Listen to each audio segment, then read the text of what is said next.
Советского Союза. Я гражданин Советского Союза. Спасибо. Мне он дорог. У меня его сменили.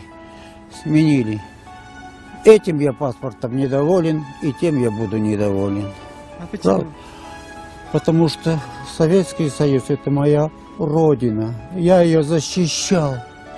Понимаете?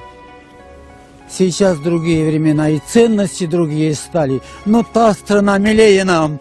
Мы за нее тогда сражались. Поняли? Молодой человек.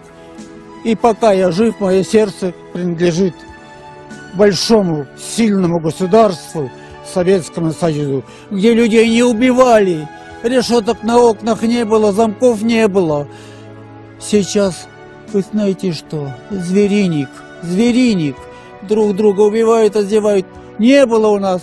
У нас на фронте были рядом грузины, армяне, азербайджанцы, казахи, евреи, кто угодно. Мы жили вот так, поняли?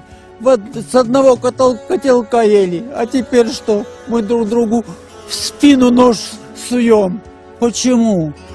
Почему? Знаете почему?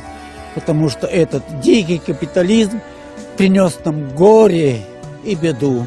Этот дикий капитализм, который не знает никаких преград перед долларом.